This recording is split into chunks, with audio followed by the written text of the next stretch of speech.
Hello. Well, thanks for coming over. Sorry about the door. I'm just kidding.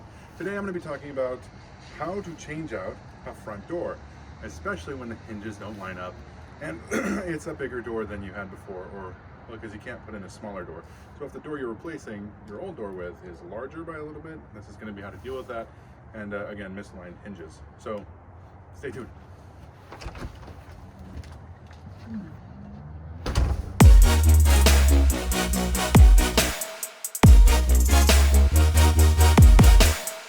So this is our current front door.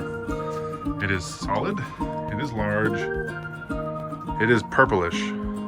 Anyway, so Chelsea wants to replace this door with this door. And the idea behind this is she wants to let in a lot more light. Totally understandable. But something to note, and something we're contending with, three things, at least three things.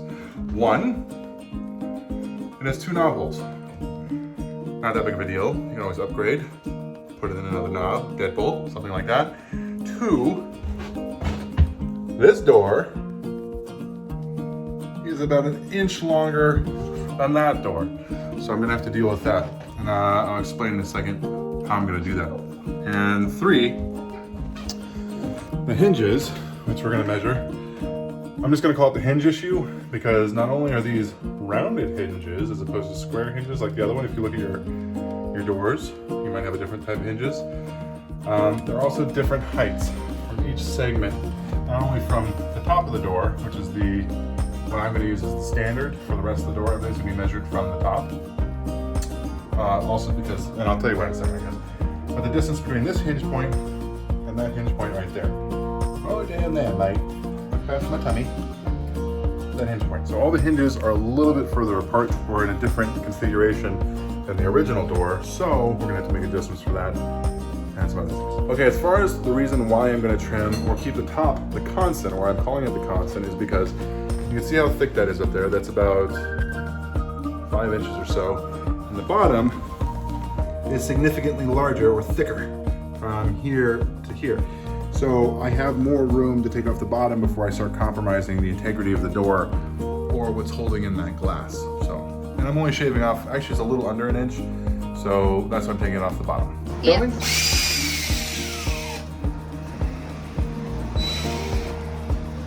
Long, short, Phillips, flathead, none of them matched.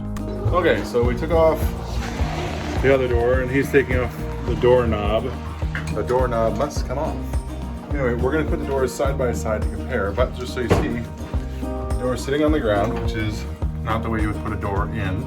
You'd have to have at least like about a quarter inch gap. And that's how much we got to take off plus the quarter on the bottom, because you need the room for the door to move, and that's why you put those little squeegee type things that keep the air out. Now first I'm going to actually cut the height of the door to match what we need, and then we're going to deal with the hinges. So the hinges come next.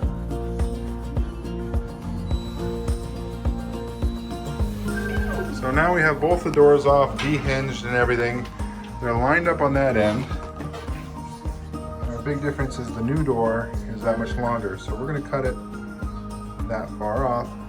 Just need to pay attention to the differences in wood in there, just to make sure we don't cut something vital out. You can see that this,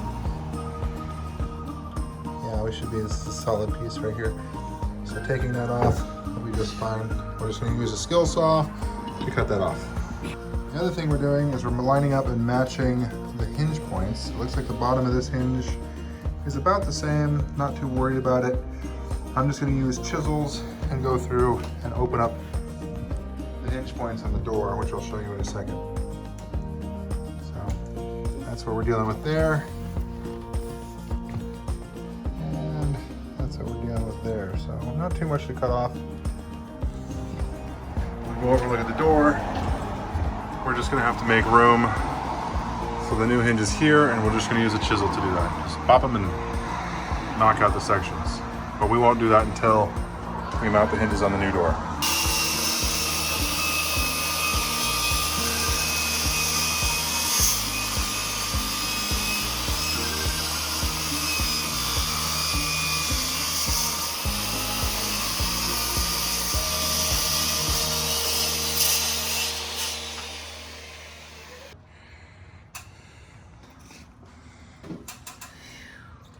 Okay, so now that the door is cut right here, okay, I've decided I'm going to set the hinges to the door itself and then do it to the frame, and I'll chisel out the frame to match. The reason is the previous door was a 3-screw hinge. This is a 4-screw hinge.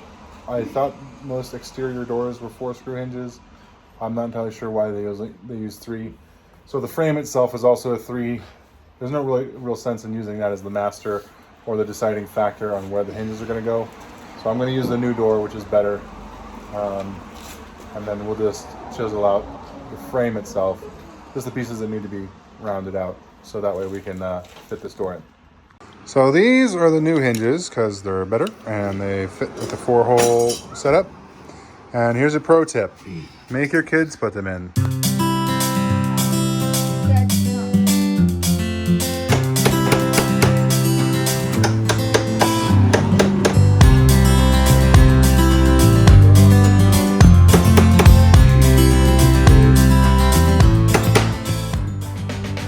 Unfortunately, it took out a bit too much of the back end, but that's going to be covered up by a plate and a really thick hinge, which are here, nice and easy, flush against the back.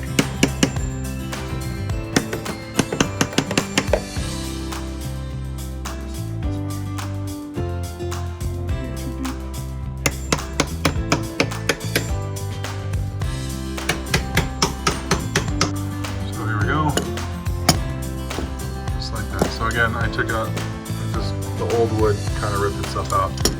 That's going to be covered by a big metal plate, just like that. So because I'm going to put this in place with the boys, and they're little and not very strong, we're using a pry bar as leverage to lift the hinge into place. So that'll lift, he will stabilize, I'll drift. Okay.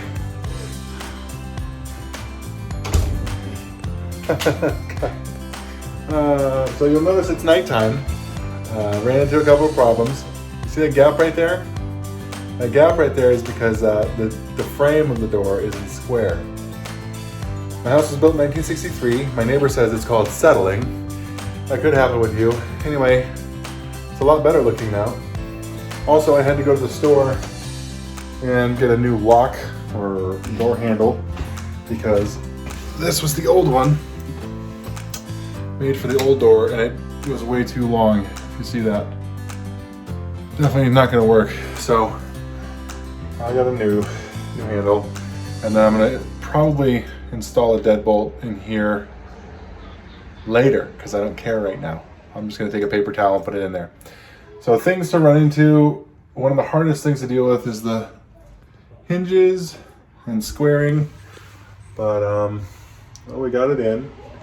Pro tip from a cop: use 3-inch screws on your plates right here. These little door plates, the catch plates, and the hinges, and bad guy won't be able to kick in your door. Coincidentally, a glass door nullifies that. So, yay.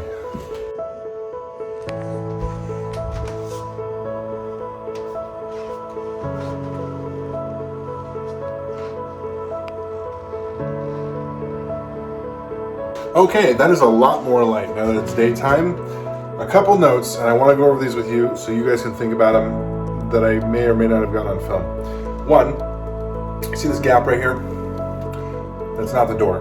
It's actually the whole frame of the door that goes around like this. And that is fixable. All we have to do is take off all the trim right here. And then what we do is just reframe it and then square up the framing. That's one thing. So if something like that happens, just know that it probably isn't you if you lined everything up straight up off the wall, nice and square. Second thing, down at the very bottom, there's some trim right here that you put in to keep airflow out. Just remember to slide that on. If you need to, you can get that at like a Home Depot or Lowe's or a hardware store. So anyway, other than that, everything actually went pretty well. As you can see, I don't have a full double knob, so I'm gonna go get a deadbolt for that later. But that's it right there. Thanks again. If you liked the video, you found it useful, like it, that'd be great. And if you have any questions or comments or anything that like that, feel free to leave it down below and I will respond ASAP. Thanks for watching.